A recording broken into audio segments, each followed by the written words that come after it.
Constitution makers ने हमारे देश के सुप्रीम कोर्ट की जुरिस्डिक्शन मतलब केसेस को डिसाइड करने की लीगल अथॉरिटी और सुप्रीम कोर्ट की पावर को काफी एक्सटेंसिव रखा है।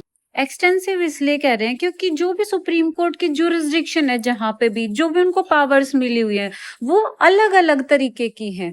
जैसे कि फेडरल कोर्ट होने के कारण जो भी फेडरेशन के डिस्प्यूट्स हैं, मतलब यूनियन और स्टेट्स इनके बीच के डिस्प्यूट्स हैं, उनको सोल्व करता है। हाईएस्ट कोर्ट ऑफ अपील होने के कारण सुप्रीम कोर्ट जो भी लोअर कोर्ट्स हैं उनके जजमेंट के अगेंस्ट अपील्स होती हैं उनको हियर करता है। फाइनल इंटरप्रेटर और गार्डियन ऑफ कॉन्स्टिट्यूशन होने के कारण सुप्रीम कोर्ट के पास ये फंक्शन होता है कि जो भी कॉन्स्टिट्यूशन के अंदर प्रोविजंस हैं उनको फाइनली इंटरप्रेट करने की पावर भी होती है सुप्रीम कोर्ट ऑफ इंडिया के पास। Guarantor of fundamental rights of citizen होने के कारण सुप्रीम कोर्ट जो भी सिटीजन्स के फंडामेंटल राइट्स के रिगार्डिंग इश्यूज होते हैं, केसेस होते हैं, तो उनको भी सोल्व करता है।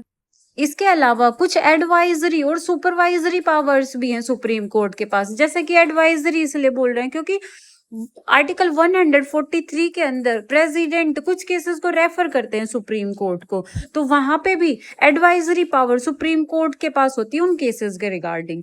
इसीलिए कॉन्स्टिट्यूएंट असेंबली के अंदर ड्राफ्टिंग कमेटी के एक मेंबर अलादी कृष्ण स्वामी अय्यर जी का ये रिमार्क है कि जो इंडिया के अंदर सुप्रीम कोर्ट के पास पावर्स हैं वो वर्ल्ड में किसी भी कंट्री के सुप्रीम कोर्ट के पास इतनी पावर्स नहीं है। हमने यूं तो देख लिया कि सुप्रीम कोर्ट के पास जो भी जुरिस्डिक्शन है, पावर, वो काफी एक्सटेंसिव है। अब उनको एक कैटेगरी की फॉर्म में डिवाइड करते हैं, 8 कैटेगरीज में आ जाएंगी। पहले उनका ओवरव्यू लेते हैं और फिर डिटेल में कवर करेंगे। तो फर्स्ट है ओरिजिनल जुरिस्डिक्शन।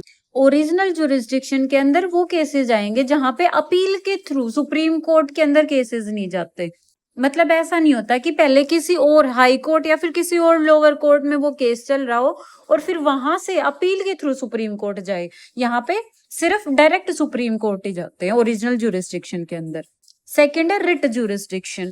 सुप्रीम कोर्ट को माना जाता है guarantor and defender of fundamental rights of citizen. मतलब जहां पे भी फंडामेंटल राइट्स वोयलेट होंगे सिटीजन्स के, तो वहां पे डायरेक्टली सुप्रीम कोर्ट जाया जा सकता है। तो सुप्रीम कोर्ट उसके रिस्पेक्ट में क्या करता है कि रिट इशू करता है। तो जिस भी अथॉरिटी या फिर किसी पर्सन ने किसी दूसरे पर्सन के फंडामेंटल राइट्स को वोयलेट करा है, उस पर्सन के अगेंस्ट या फिर उस अथॉरिटी के अगेंस्ट रिट इशू होती है। नेक्स्ट टाइप ऑफ जुरिस्डिक्शन आता है अपीलेट जुरिस्डिक्शन। मतलब अगर सुप्रीम कोर्ट के अंदर वो केसेस जा रहे हैं तो फिर वो जाएंगे अपील्स के थ्रू पहले किसी लोअर कोर्ट में, लोअर कोर्ट या फिर हाई कोर्ट में कह सकते हैं, वहां पे वो मैटर डिसाइड हुआ हो, उसके बाद वो केस अपील के थ्रू जाएगा सुप्रीम कोर्ट में। तो इस टाइप की जुरिस्डिक्शन को कहते हैं appellate jurisdiction of supreme court. Next आता है एडवाइजरी जुरिस्डिक्शन। एडवाइजरी जुरिस्डिक्शन थोड़ा नाम से ही पता चल रहा है कि कुछ ऐसे केसेस जहां पे एडवाइस देनी होती है सुप्रीम कोर्ट को। तो आर्टिकल 143 के अंदर प्रेसिडेंट ऑफ इंडिया के पास ये पावर होती है, अथॉरिटी होती है कि कुछ मैटर्स को वो रेफर कर सकता है सुप्रीम कोर्ट को उसकी एडवाइस के लिए। तो ये मैटर्स आएंगे एडवाइजरी जुरिस्डिक्शन के अंदर। नेक्स्ट है कोर्ट ऑफ रिकॉर्ड। जो भी सुप्रीम कोर्ट के डिफरेंट केसेस के अंदर जजमेंट निकल के आती है या फिर प्रोसीजर फॉलो होती है, वो जजमेंट, वो डिक्री एक लॉ की तरह मानी जाती है अदर लोअर कोर्ट्स के अंदर। तो इसलिए इसको माना जाता है court of record supreme court को।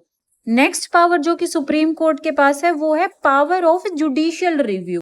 जुडिशियल रिव्यू की पावर के अंदर सुप्रीम कोर्ट के पास ये पावर होती है कि जो भी कंट्रीज के अंदर लॉज बनते हैं, मान लो सेंट्रल गवर्नमेंट, पार्लियामेंट कोई लॉज बना रही है, तो फिर सुप्रीम कोर्ट के पास ये पावर होती है, वो चेक कर सकती है, देख सकती है कि वो कॉन्स्टिट्यूशन के प्रोविजंस को तो वायलेट नहीं कर रहे हैं, तो फिर एक जुडिशियल रिव्यू दे सकती है उन लॉज के ऊपर।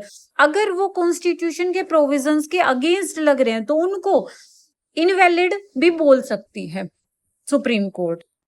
नेक्स्ट पावर है कॉन्स्टिट्यूशनल इंटरप्रिटेशन।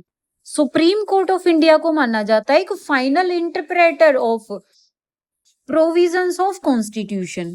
तो जहां पे भी दिक्कत आ रही हो कि कॉन्स्टिट्यूशन के अलग अलग प्रोविजंस हैं, उनको उनका क्या मतलब निकल के आता है, तो वहां पे इंटरप्रिटेशन देने का काम होता है, फाइनल इंटरप्रिटेशन जिसको मानना जाता है, तो वो होती है सुप्रीम कोर्ट ऑफ इंडिया की।